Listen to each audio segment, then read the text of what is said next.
This is our 70th lesson. We're down to just 3 or 4 lessons left, and we'll be through with the course. And so we're down pretty close to the end. So we're in chapter 17 of the book, and we're looking at factors affecting health. Now, the reason we're dealing with this is because we have a lot of atheists.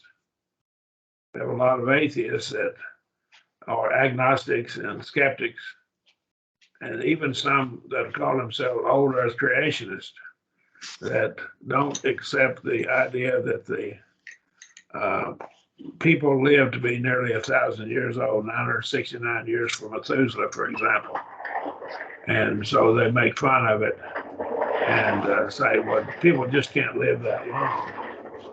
But what we've done is, and I want us to see how the things that happened in the flood changed the longevity of man by such a tremendous amount. And that's what we're going to be looking at. How things affect our health today that we've learned from nutrition and from medical science of various things. So the next 2 or 3 lessons will deal with that and see how that explains why we're not going to live to be 900 years old or so. Let's look at some factors in some prior chapters. What I want to do in the very last lesson is just to give an overview of all the material, just kind of a summary, and just one lesson, just going through all the material in highlights. So we'll do that as the last lesson. We'll look at factors we discussed in prior last chapters, and diseases related to mutations. I believe mutations started at the time of after the flood, and they didn't begin to be a big problem for about 400, 500, 600 years after the flood. There are diseases that we bring on ourselves by having a sinful lifestyle too, and we'll look at some of those.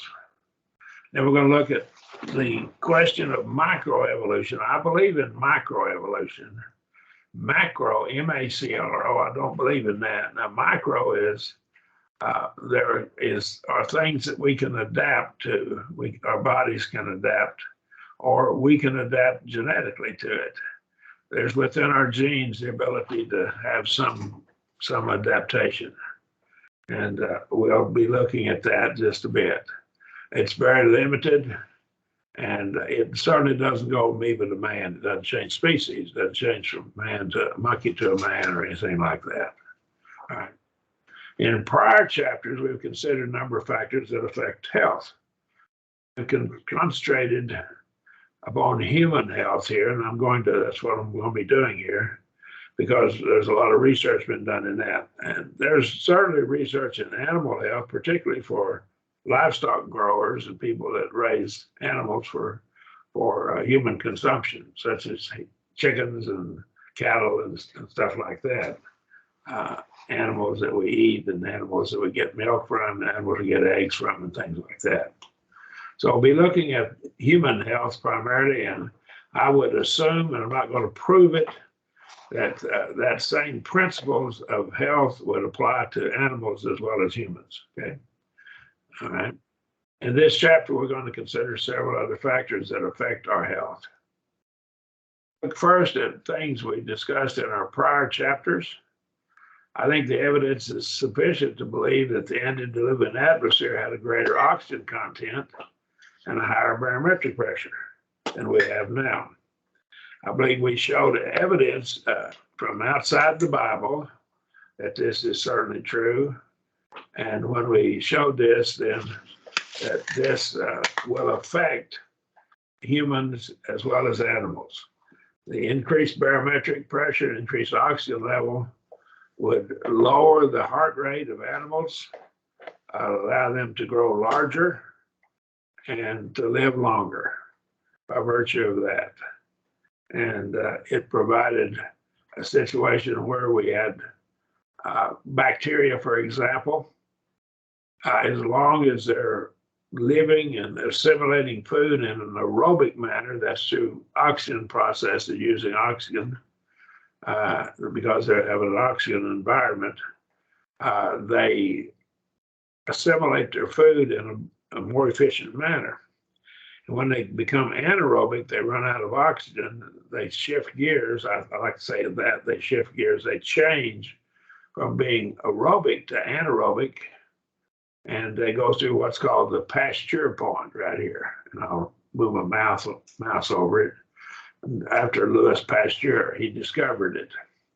And so when the bacteria, and he was doing yeast, he was doing winemaking, the research in winemaking, and he found that yeast, whenever they run out of oxygen in the grape juice, they would change from producing vinegar to producing alcohol.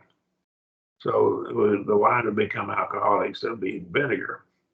And so he showed them how to produce wine better, okay? So, but it goes through the pasture point. They run out of oxygen, begin to be anaerobic. They still can assimilate their food, but they have to pull the oxygen out of the water. When they pull it out, chemically, what's left is alcohol, which, of course, alcohol is a poison. And most people don't understand that, but it's a poison.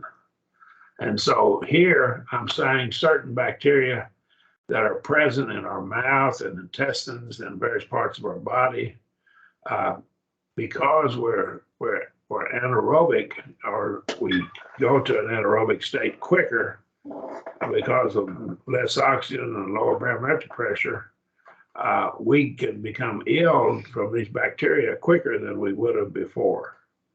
And I believe hyperbaric chambers have shown that to be the case. And so my claim is that the bacteria might either have been benign, bacteria now that harm us now might have been benign, or even could have been beneficial to humans in the antediluvian world, so that things changed. Now, God wanted the longevity of man to decrease because I believe that God always does what's going to save the most souls. And so our lifespan is shorter.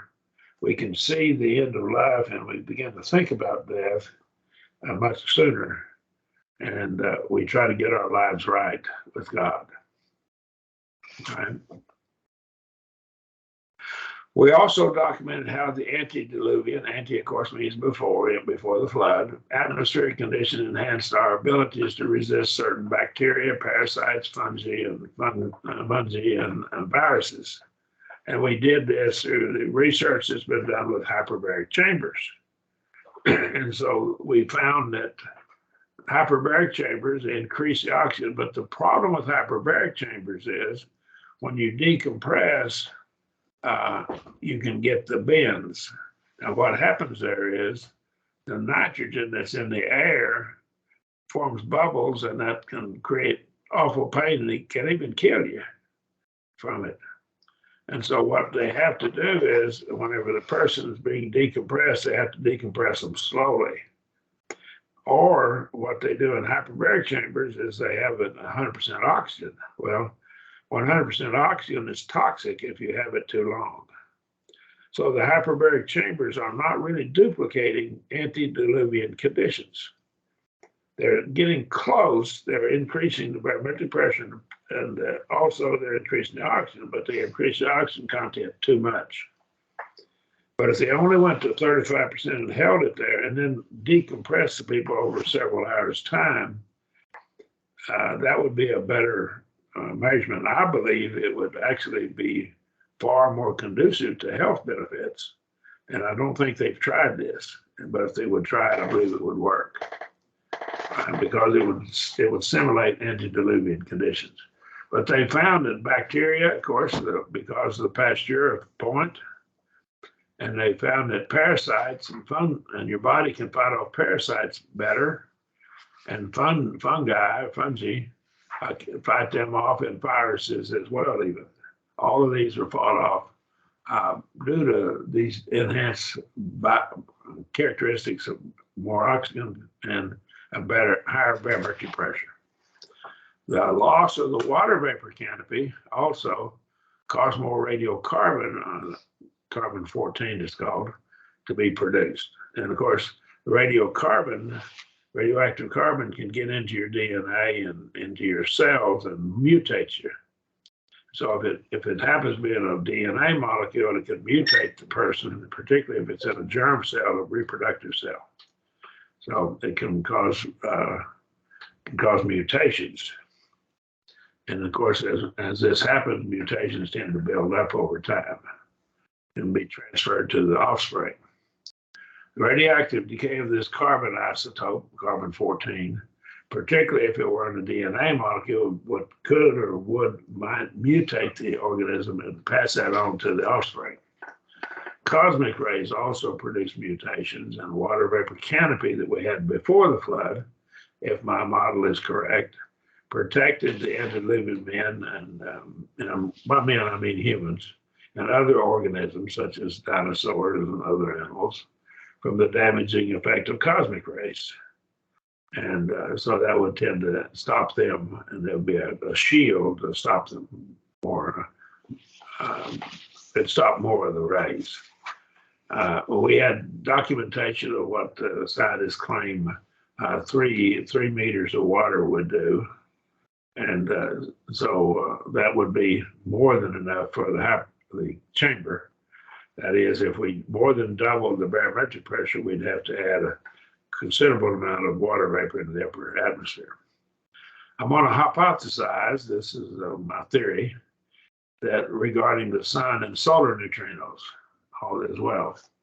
If the sun started out, maybe it's too cold.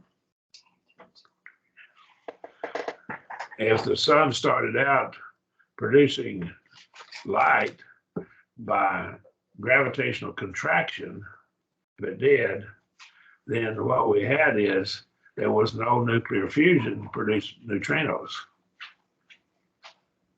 And if that's true, there were no solar neutrinos. And if nuclear fusion then began later, then that would mess up the problem of the use of radioactive isotopes to date things, because neutrinos affect radioactive decay. Solar neutrinos affect the decay rates of radioactive isotopes.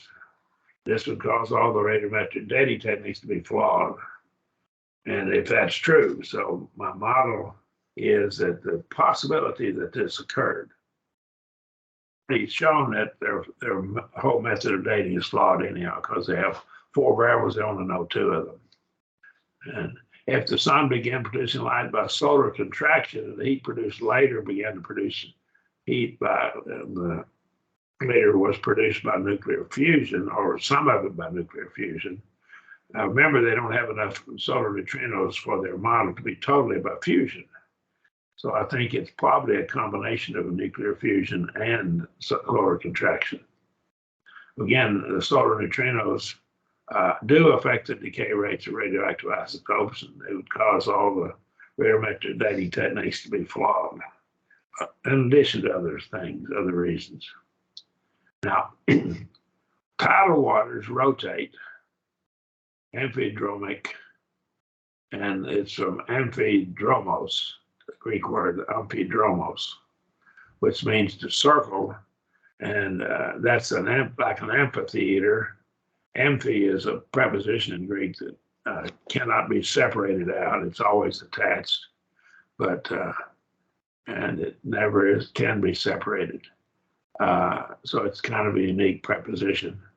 But amphitheater, amphidromos, and that's a racetrack, a circular racetrack, or more like an oval racetrack. Amphidromic circulation. So what happens is it's due to the Coriolis effect.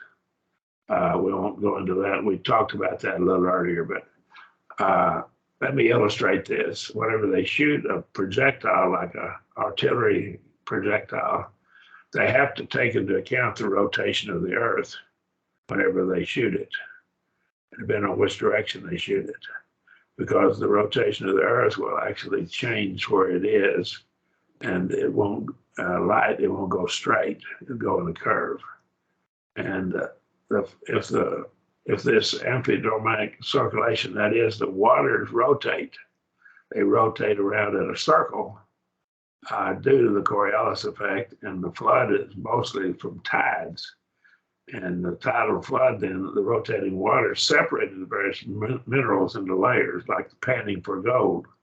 And so there wasn't an even distribution of the minerals after the flood. Before the flood, I believe the soil had the right distribution of minerals. And so it had the right amount of boron and calcium and magnesium, manganese and iron and nickel and other elements that are used, copper and so forth, that are used in the building blocks of life.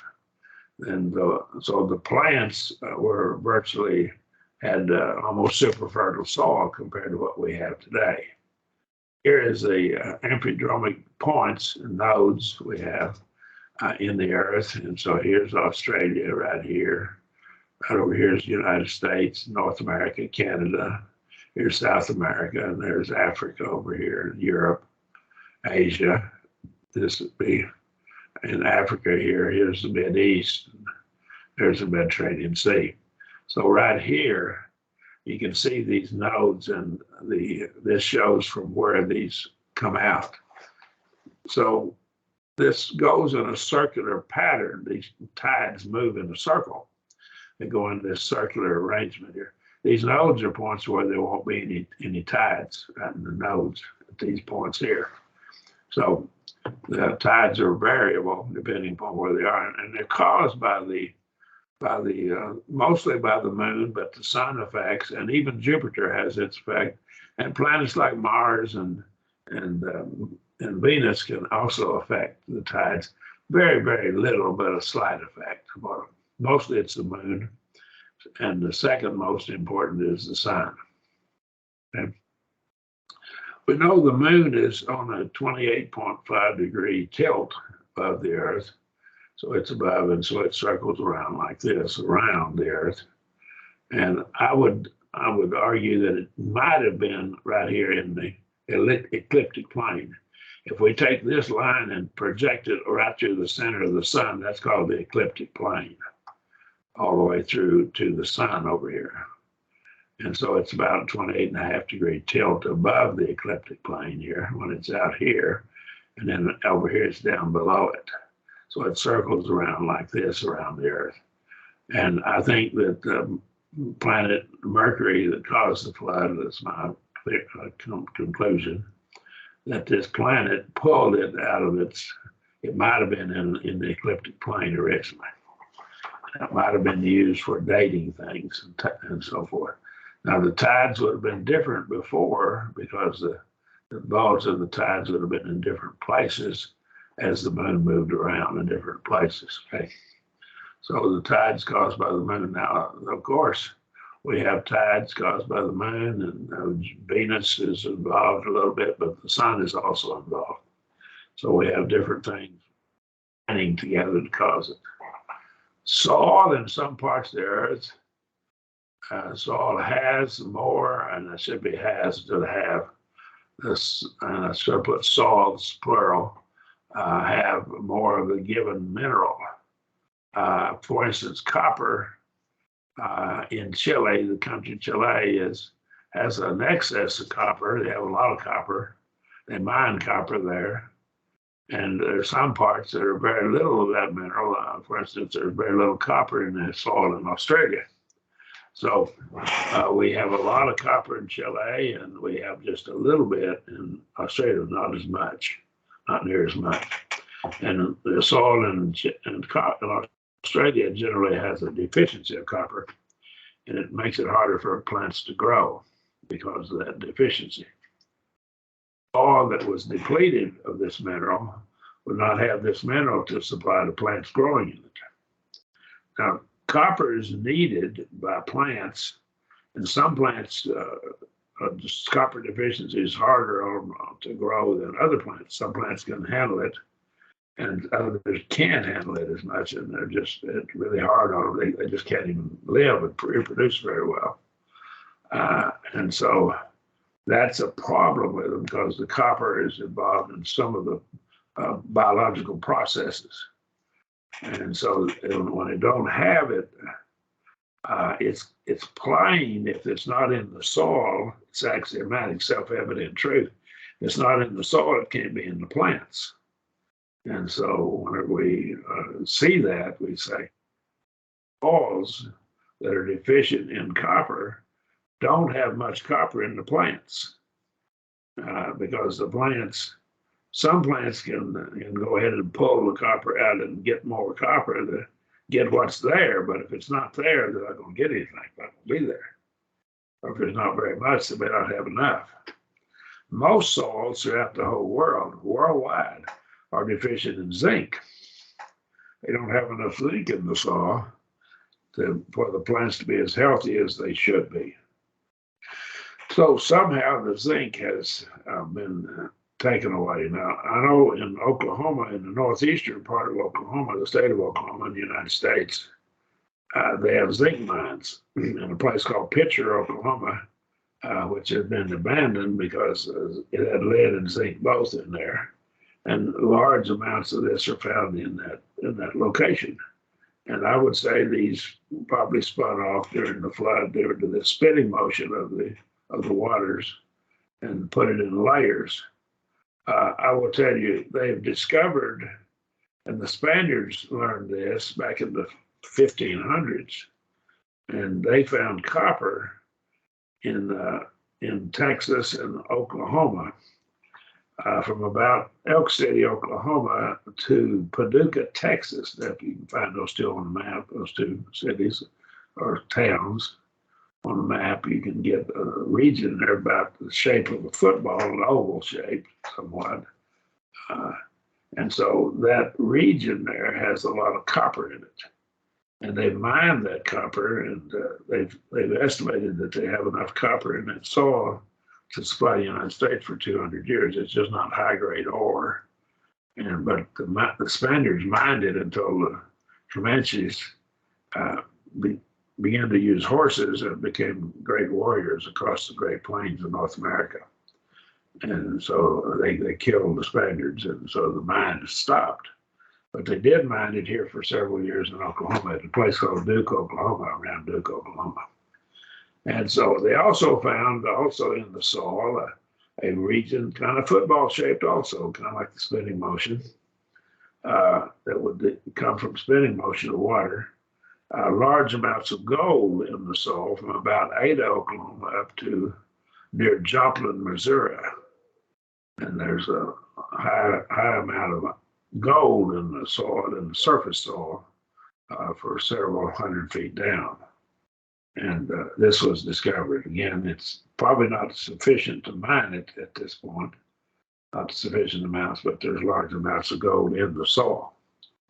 Again, what I'm saying is this was all accomplished in my model, by the spinning motion of the floodwaters. Any questions? The zinc would have been put in layers because it's weight. All right. And so these minerals have been sorted out due to spinning motion due to the weight. And the heavier metals would not have been spun out as far from the center as the lighter minerals, due to what's called a centrifuge, the principle of a centrifuge. Right? It's axiomatic, self-evident truth, that's what that means, that if the soil is deficient in any given mineral, the plants growing in that soil will be deficient in that mineral. If it doesn't have the mineral, it can't be in the plants. That's pretty evident. And so what we say, people say, well, just eat a healthy diet. Eat the right kind of fruits and vegetables. But if the fruits and vegetables don't have the minerals that we need in the soil, we're not getting them. The soil needs to have those minerals in order to have those minerals in the plants. Okay, hope that's clear to us. It's also axiomatic that animals consuming the plants grown in this mineral deficient soil will also be deficient in that mineral. And that means if the mineral is necessary for health, and health is linked to longevity, and then the longevity of the animal will be reduced because it becomes less healthy. So the mineral content is different in different parts of the world, and it affects how plants grow. All right. Chemists refer to what they call the pH of an aqueous, a liquid water type solution, as the ability of the soil to react chemically, and or not just the soil, but other things. We're looking at the soil here primarily right now. So the pH, potential of hydrogen, they call it. Farmers should adjust their fertilizer to the soil, not just any old fertilizer works. They should test the soil to see what it has and what it needs, rather than just putting fertilizer down. The antediluvian world, I have a friend that sold fertilizer, and he actually did soil tests, and he said that a lot of times they put the wrong fertilizer down. But he's kind of retired from that now. He's a member of the church, a fine Christian man. The antediluvian world was watered by a heavy dew, and there was no rain. And this means that the erosion of the soil was extremely limited. And there's also a situation here, this minerals, many minerals, not all minerals, are water soluble. That is, water will pick them up, and they'll become a solution with the water. And when the rain occurs, the water soluble minerals will sink down deeper into the soil. And so they're leached. They're called leaching into the soil. There was a conference in Rio we mentioned that they had measured this and determined that we're losing fertility in our soil due to this process. But if we're losing that fertility, and we've been losing it ever since the rain started after Genesis 6, then what does that tell you the fertility was right after the flood? The soil probably was more fertile than it is now. We're probably just losing fertility in our soil due to the leaching process. And so the water-soluble minerals were leached deeper into the soil after the flood and by the rain that followed the flood. Rain came and followed. And it continues to reduce fertility of the soil. Again, the conference in Rio de Janeiro in South America that I cited earlier, that conference actually documented it. And they were concerned about it. Well, I don't know how they're going to solve it. They just need to be aware that it's happening. And they might be able to mine various minerals and put them back in the soil. But some of these minerals are trace minerals. A very small amounts of them need to be there. I'm not sure they know how much to put in there. And again, my model says if they would go under the Greenland ice caps where there was no rainfall to leach the soil, and there was no flooding before the ice fell, they could get that soil, and they would know about they'd have the antediluvian soil. But of course, I don't believe in my flood model. But that would solve their problem. They could know exactly what minerals the soil actually needs. Lightning discharges, which I believe lightning started during the flood and has continued since then, produce several radicals that change chemicals into other chemicals. They're called radicals. Lightning produces hydroxyl, OH, oxygen and hydrogen, one oxygen, one hydrogen atom, and hydroperoxyl, and that's HO2, not H2O, but HO2, one hydrogen, two oxygen atoms. And so normal water is H2O. You have a 2 over here right after the H and not over here. So it's not the same thing as H2O. Don't read it that way. That oxidizes other chemicals and breaks them down and changes the chemical into another chemical. Well, this process can be destructive of life forms and detrimental to them, to their health. Jenkins et al. And others, have this new in the book now, discusses these effects that are even caused by electrical discharges, both during and after thunderstorms from the leaves of plants. They found now that the plants, and they actually measured them and found that the leaves on plants will become electrically charged and they'll give off these OH, hydroxyl and hydroperoxyl molecules that are destructive to other things, destructive to other chemicals, other things, but certain things, certain living organisms. Of course, lightning produces ozone, O3, in the upper atmosphere. I know we have a lot of lightning storms in Oklahoma, and sometimes it just the whole sky will just light up one right after another, and you can smell it. You can smell the ozone, and it has an odor to it, and you can actually smell when there's a lot of lightning around. But ozone is destructive. It's not good. It's not good. It's adverse to the health of both humans and animals, as well as plants. And the tropospheric ozone, that's in the lower atmosphere, adversely affects the health of both humans and animals, and as well as plants. Right? Many diseases that are linked with mutations as well. So we're going to look at mutations. And of course, these chemicals, such as ozone and others, can help to bring on mutations. Obviously, we've already documented the estimates of how much just radiocarbon breaking down can, of course, carbon is part of the DNA molecule, how it can affect mutations, and the mutations then be transferred to the offspring. All right.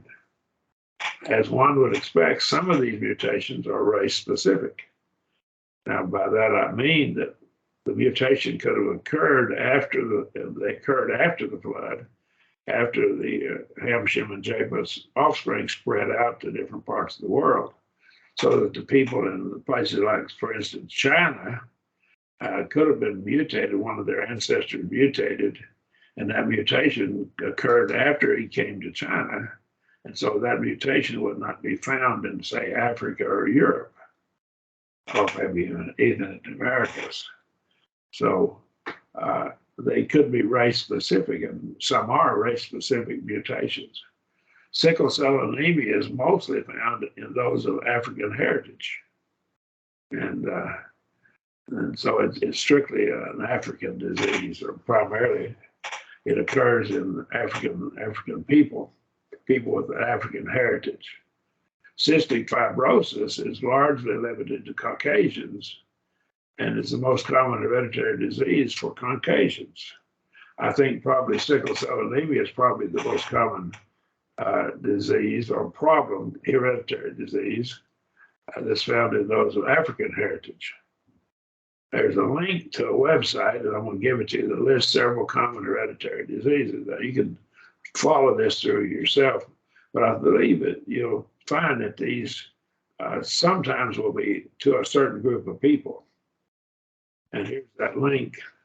And of course, if you view this on YouTube, you can just pause it, write this down, and go to the link. All right. Now, I'll have the link in the book for you, the ones that are taking the class, and it'll be in the book. You can just click on it.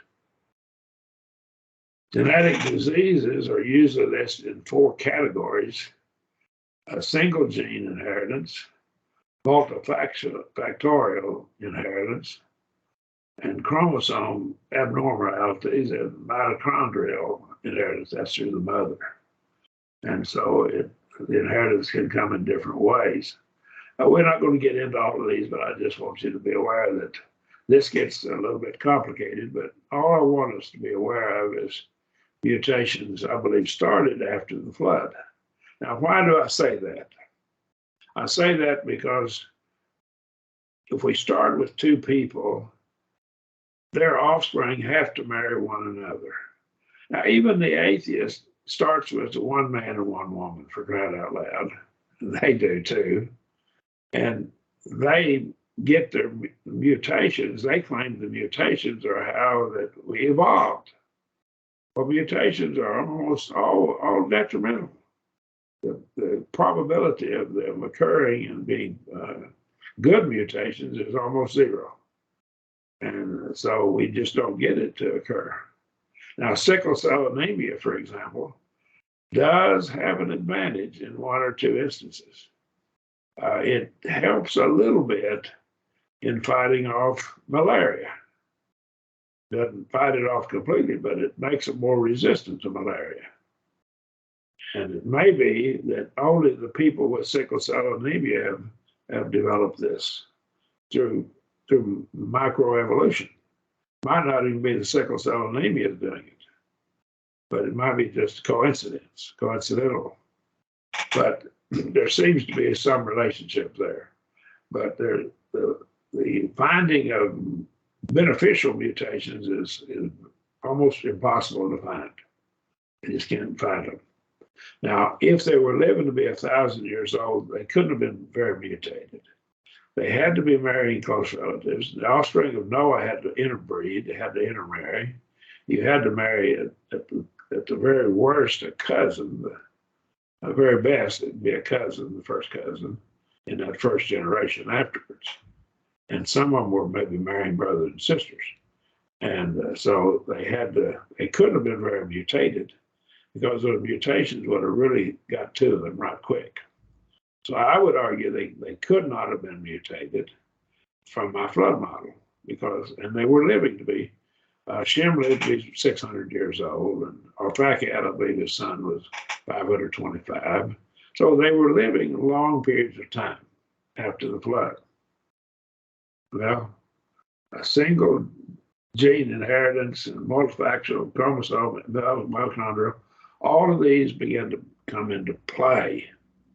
And after the flood, mutations began and the longevity of man started downhill. And now we can't marry a brother or sister or even a first cousin. It's not a good idea, because we could have bad genes in there and they'll come out, more likely to come out. That's the reason you want to do it. Here's a link that discusses these 4 categories. You can look at this. And again, I got some of these off pretty reputable sites. And so here's a link to it. Again, you can write this down. Of course, there's a space right here after this before I put my mouse. You can try that.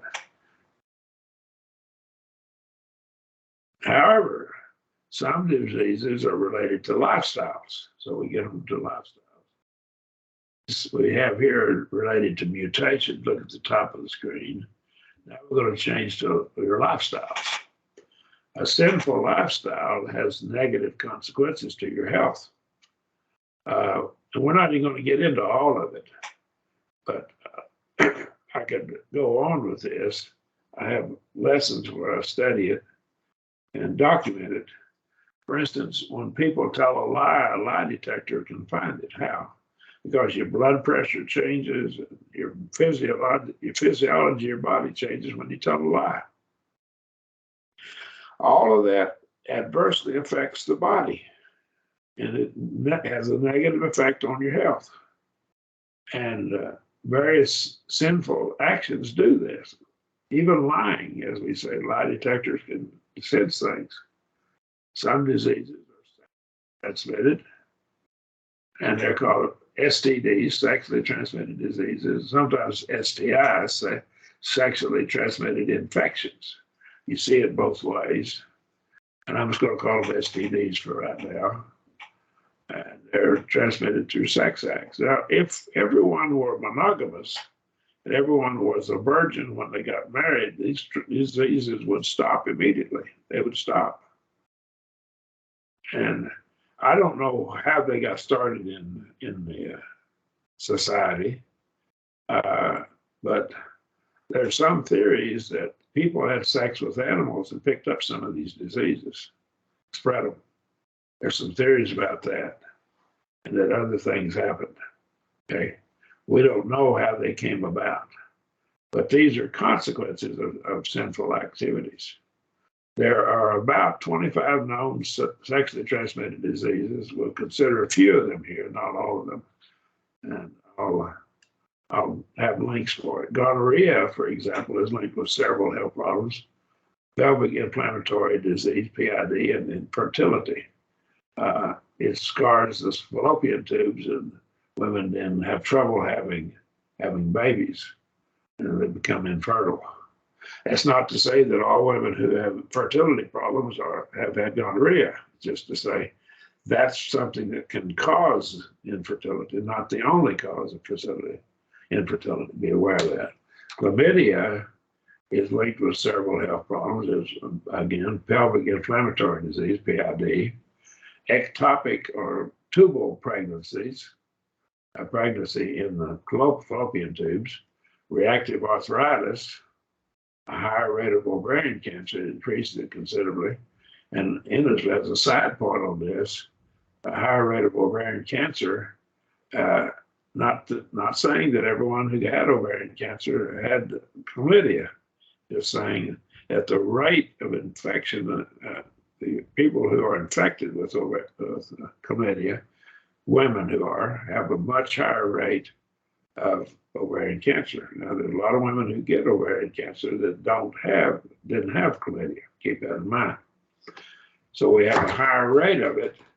And as a side point, the women who smoke and have chlamydia have a much higher rate a significantly higher rate than women who don't smoke and have chlamydia.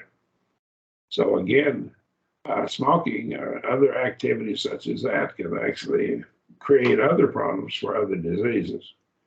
And of course, chlamydia can cause infertility in women. It can cause them to be infertile as well. In addition, chlamydia and gonorrhea as well, and other diseases, can be spread to the children, offspring of the women. It can cause infection near the testicles of a man, and infection in the prostate of men, in men. Children born to an infected mother with chlamydia are very likely to be infected themselves. We have another disease, an old disease called syphilis. It's linked with several health problems. It damages internal organs, the heart and other organs, can even lead to death. There was a study done in the 1930s, and it was, the people that did this ought to have been put in prison and probably ought to have gotten the death penalty.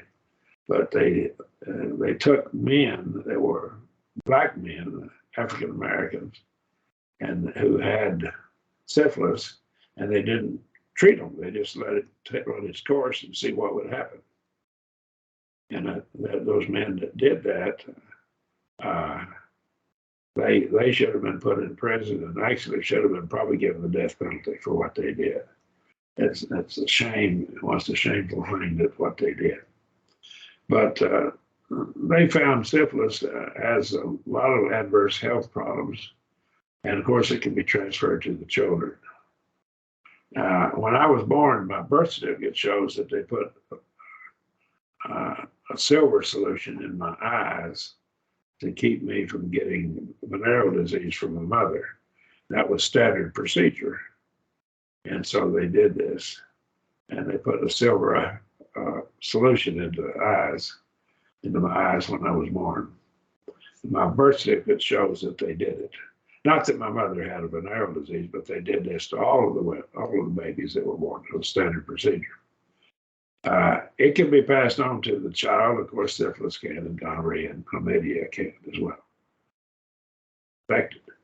AIDS is a terrible disease, and there's several health problems. It lowers the person's ability to fight off all kinds of diseases, cancer, pneumonia, and other problems. A lot of times they'll die from pneumonia. I've had pneumonia 3 times, and someone told me that they classify you as having AIDS if you had pneumonia. More than twice. So, but I don't have AIDS. But it's one of those things that kills a lot of people with AIDS because their immune system has been attacked. HPV, you could papillomavirus, virus, is linked with several health problems as well. It's linked with a wide range of cancers, such as cervical cancer. I've found several sources. One source says over 90% of the cervical cancers are caused by this virus. Another source says over 70%. And of course, over 70% could include 90%. Cancer of the anus, they said over 90% of them are caused by it. That's probably from homosexuals. And penile cancer, vaginal cancer, vulva cancer of the vulva, and cancer of oropharynx, the mouth and the pharynx. That would be homosexuals. And so this is some of the fruits of homosexuality and other actions. But these are all sexually transmitted diseases. And they're trying to give all the children shots for this HPV virus because they just assume they're going to get it. And so they're trying to make all the children have those shots. Genital herpes, I didn't follow up on this. You do that yourself. Trichomoniasis, that's another disease. Hepatitis B and others. You can go through, there's about 25 of them. You can research it for yourself. A number of other health-related problems are related to lifestyle, bad lifestyle, sinful lifestyle. Alcohol abuse, mothers who abuse alcohol can give fetal alcohol syndrome to their babies. Alcohol, abuse of alcohol, drinking of alcohol can cause cirrhosis of the liver and other problems to occur as well. Not just drunk driving, but other problems to occur. Illegal drugs, they have negative effects. I read a study somewhere, but I can't find it, that claimed that marijuana actually mutates and that it has it produces lung cancer just about as bad as nicotine, but I haven't found that again. I found that study, and some claim that it occurred, and then I didn't write it down, so I didn't keep it. So, but that's one of the things that needs to be looked at more carefully. Of course, they're trying to legalize it, and so they're not going to let those kind of studies out anymore. Fetal alcohol syndrome, as I pointed out, little babies just tremble, they're just shaking because their mother was drinking a lot of alcohol while she's pregnant. Crack babies, I knew some people that actually took children into their homes, and they did this for the state, and they had a crack baby, and the little fella just shook. He had all kinds of troubles. They finally got him through it, and he was okay later, maybe. I don't know. He's about 17 years old now, I've been told, and I hope he's okay. But his mother was on crack and had all kinds of troubles. And so this all happens. Alcohol, drug abusers do it, and damage and injure their children. Some of these drugs that they take might even mess up the genes of the children, and that might cause genetic problems. And so this mutations of people may be occurring. I don't know. I don't have documentation on that. What about microevolution? Now, macro, is widespread. It's amoeba to man, and I don't believe that occurs, but microevolution, that is, because of where we're living, we will have changes, and within the genes, there's a wide range of values. Let me illustrate this. Let's take a rabbit. Rabbits can have several different colors, but whenever we have one that's maybe white, that rabbit might survive better in a cold region where the whiteness would camouflage him whenever he's out on the snow. Or it might be even much more advantageous if his color changed with the weather, so that he developed a white coat in the winter and a different color coat in the summer. I saw horned toads out on white sands out of New Mexico, Almaguer, New Mexico, and they were white. And then they had rocks out away from the white sand, and the horned toads had a different color. And they said that the white horned toads got over onto the dark rocks, the predators would catch them, and the dark ones got over onto the white sands, the predators would catch them. And so these horned toads had taken through microevolution, that is selection. They had it already in their genes to have all those different colors. And the ones that survived were the white ones on the white sand and the darker ones on the darker rocks, almost black rocks. So that can happen, and it's happened with moths and other things as well. God created our bodies with an innate ability to adapt by microevolution to various environments. And we've already documented this, how that the house sparrow was brought to America by the colonists, the English colonists, as house pets, house birds in the house, and they got out, they escaped, and began to breed. And those sparrows now, there's 15 or 20 different species of sparrows, and some of them are 4 or 5 times the size of other sparrows, and they even eat different foods. And so this has happened since the late 16, early 1700s. And so we're getting this in within 300 years or so. This has happened. And it started with like one group of sparrows that just came over, and they began to spread. They spread out. And again, in the various environments they found themselves, some were more adapted to getting their food, and they survived, and the other ones didn't. Well, this selected out different characteristics, and it's strictly by microevolution. They were already in the genes before this happened. They didn't acquire these characteristics. They already had them there. Let me illustrate this. People, now let's go back to people now. Dark-skinned people are protected from harmful ultraviolet radiation by the melanin in the blackness or the darkness in their skin. This enables them to survive in regions of the earth that have more sunlight, and so they can survive better.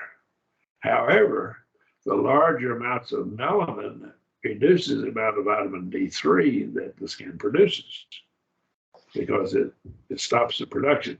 Our skin actually makes or manufactures vitamin D3. Vitamin D3 is a hormone, actually not a vitamin, it's a hormone produced by your body. And sunlight produces it. And so a dark-skinned person can't produce as much vitamin D as a lighter-skinned person. Vitamin D deficiency produces diseases called rickets and osteoporosis, and some other problems as well. So these are deficiencies that actually produce it. Our skin produces vitamin D3 from cholesterol when the skin is exposed to sunlight. So it takes the cholesterol, makes it into vitamin D3. Dark-skinned people who live in the latitudes far removed from the equator are prone to vitamin D3 deficiency. And people that are dark-skinned, or very dark-skinned, that live up in Canada, tend to have a problem with their health if they're not careful. They must take vitamin D3 supplements or they'll become unhealthy. Light-skinned people who live in latitudes near the equator, like my skin is light-colored, they have a higher risk of contracting skin cancer. So they have to be careful they'll get skin cancer. It'll develop with them.